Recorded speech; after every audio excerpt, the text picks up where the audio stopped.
Hala, ang dami, ang saya. Ito galing to kay JLo. Galing daw Taiwan yon. Thank you so much JLo sa iyong bigay. Tapos ito naman, bigay naman to ni Cyrene. May pa-nail cutter siya dyan. Tapos may iba pang kasama. Tapos itong Lala naman bigay sa akin ni Leia. Tapos ito naman bigay naman ni Rayan, mga nuts, iba-iba. Tapos, may bigay pa sa akin isa si Rayan, nakalagay, tignan nyo, happy birthday Ate Kla. Kasi malapit na nga yung birthday ko that time.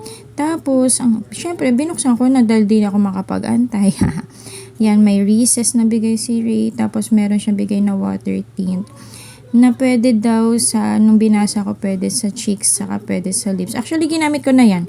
Tapos ito bigay naman ni Berna sa akin daw sa kay Gia. Thank you Berna. Tapos bumili pala ako ng dark mocha frap. Favorite ko yan sa SB.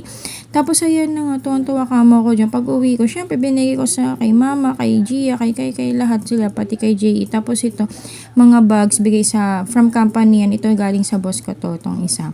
Tapos si Leia nakauwi na siya kasi ano siya eh, mid-shift siya, ako pang gabi. Hala, hinabol niya pa to, nakaka-touch pang birthday gift niya daw sa akin. Tapos pagbukas ko, alam niyo, napakabango niyan. Super bango, like, pwede kong ipabango sa sarili ko. Tapos super curious ako, anong laman nito pagtingin ko, OMG. Alam niyo bang gawa nila ito? Nagawa siya na ganyan. Tapos PM niyo siya, pag gusto niyo magpagawa. Sobrang ganda, may ganyan siya nung annual, color green.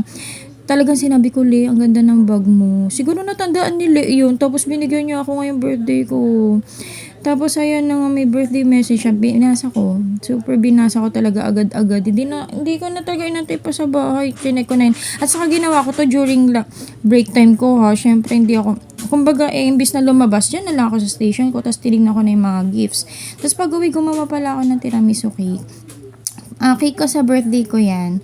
Super sarap niyan. Kasi tinikman ko siya after 1 hour pa lang. That usually, mas matagal mo siyang isi-set.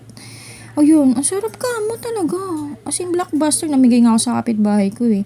Tapos ayan, nakinagabihan naman, may dumating na package from Jane. Nagulat na naman ako talaga naman si Jane. Super sweet din no, ni Jane. At saka, di ba ang sarap ma-surprise, di ba? Alam niyo yan. Wow. Tapos ayan, meron siyang pa-slippers na ganyan. Tapos ito pantulog to na ang partner niya, yung short na medyo, pack. Ang ganda talaga. Tapos ito naman, dry fit siya na pang, pwedeng pang takbo or pang gym. Wow, kala mo naman talaga. Thank you, Jane.